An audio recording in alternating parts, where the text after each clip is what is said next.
Now, I'm sure some of you clicked on this video not being completely sure whether it's clickbait or at least an approximation of the truth. So let me assuage your fears by showing you this chart, where 2 minutes charging is explicitly mentioned.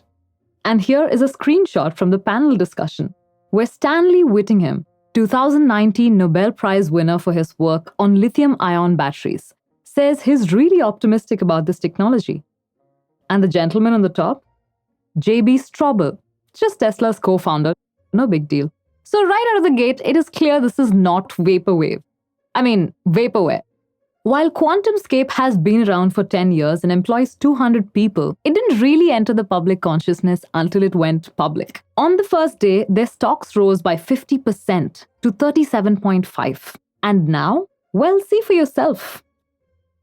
And it may be a different story by the time this video gets published. But let's just try and understand what happened between their IPO and today to make their value skyrocket. The company held an online meet where they shared the details of their new solid-state battery. Now, you've clicked on this video, so I'm sure you're familiar with the working of a lithium-ion battery. But let's quickly revise just so everybody's on the same page. Cathode made of lithium metal oxide. Separator. Anode made of carbon. Current collectors. And finally, the liquid electrolyte. When you charge the battery, electrons move through an external circuit from the cathode to the anode, and lithium ions join them by traveling through the electrolyte and separator. Voila, battery charged. The same process happens in reverse for discharging. Since mobile lithium ions are the main carriers of charge inside the battery, energy density basically depends on how many there are per unit weight. And how fast you can charge depends on how quickly the lithium ions can diffuse into the carbon anode. Significant improvements in lithium-ion batteries have been achieved by adding silicon in the anode. This is because silicon can hold 10 times more lithium ions than carbon. Increasing the amount of silicon in the anode without affecting any of the other characteristics of the battery is the current growth paradigm of these batteries. But QuantumScape is pursuing a different direction.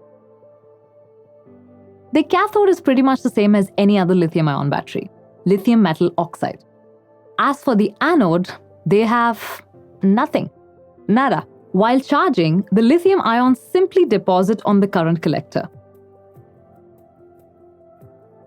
And while discharging, they go back into the lithium metal oxide lattice. Since there is no carbon involved, this automatically increases the energy density of the battery by pretty impressive amounts based on the presentation's numbers. Their next innovation is that instead of electrolyte and the separator, they have this flexible ceramic solid electrolyte. This serves both to separate the cathode and anode and also to allow the passage of lithium ions.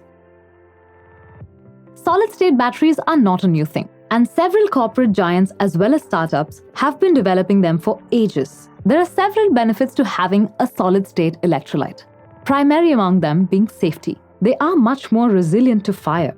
And I know some of the audience will say lithium-ion batteries are very safe. And while that is true to a large extent, you don't have to look very far to see how many recalls of consumer electronics and cars have occurred, only because of battery issues. The problem solid-state batteries run into is that solid electrolytes are not nearly as conductive as their liquid counterparts. So their power characteristics are not very useful beyond a few niche applications. If you do try to increase current density, some other parameter usually suffers, like the number of times the battery can be charged and discharged over its total lifespan. QuantumScape claims to have resolved these issues with their new ceramic electrolyte. Let me tell you what C is so that you can understand the next segment a little better. 1C in battery lingo refers to a battery that can charge to its full capacity in 1 hour.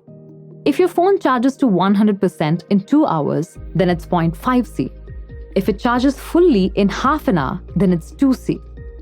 Basically, the higher the number, the faster you can charge your phone. Based on this graph, you can see that their battery hits 4C easily, meaning a full charge in 15 minutes. And they've even tested it at 25C, which means a 2-minute charge. They've tested a version of this battery on a racetrack too, and the 15-minute to a full charge seems to be holding up. This is important because the heat, grittiness, and vibrations of the real world are difficult to simulate in a lab.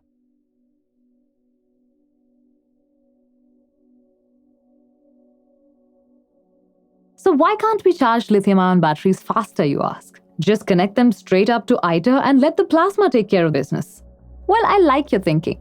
But the problem is lithium ions find it increasingly harder to navigate their way into the carbon anode as more and more of it becomes saturated. What happens if you try to force the issue is that the lithium ions, instead of diffusing into the anode, begin plating onto its surface. This creates dendrites, which can short-circuit the battery and cause a fire. This is not always resolved by a solid electrolyte. The dendrites can puncture through it too. People have tried lithium metal anodes before, but the dendrites quickly become a limiting factor.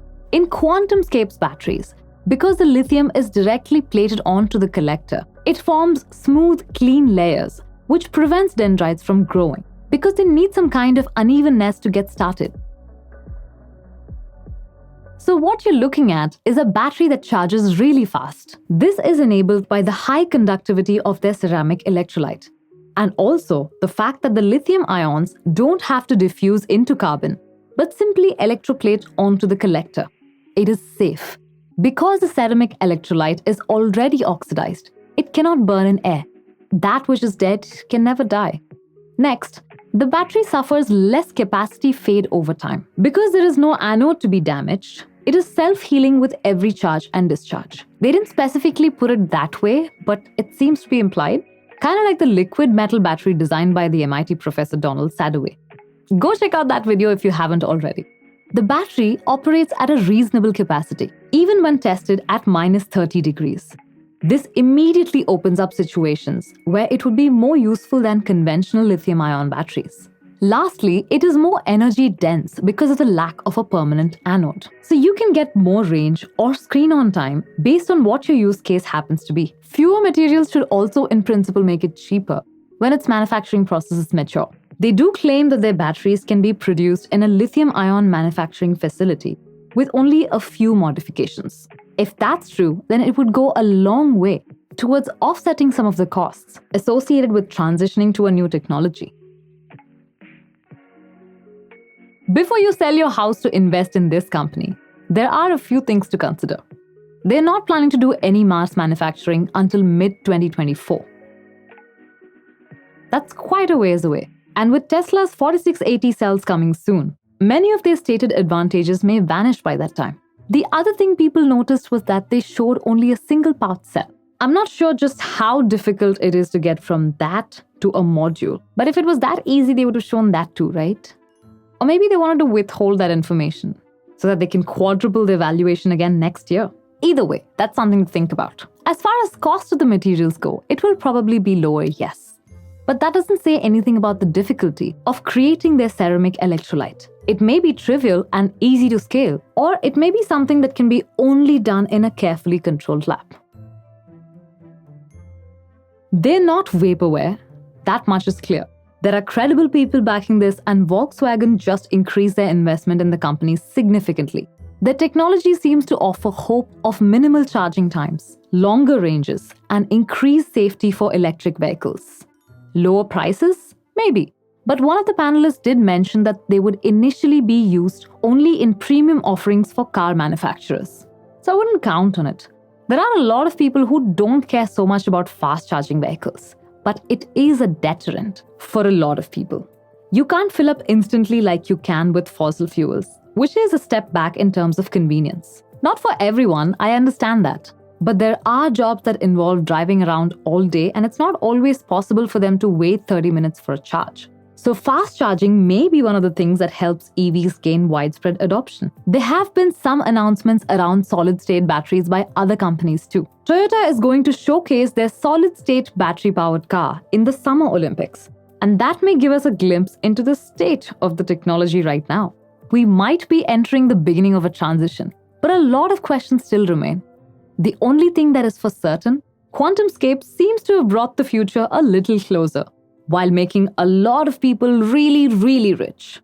What's not to like? The future may really be solid. I hope you guys enjoyed this video. Like, share, subscribe, and start a conversation below to get more videos like this in your recommendations. I'll see you really soon. Bye.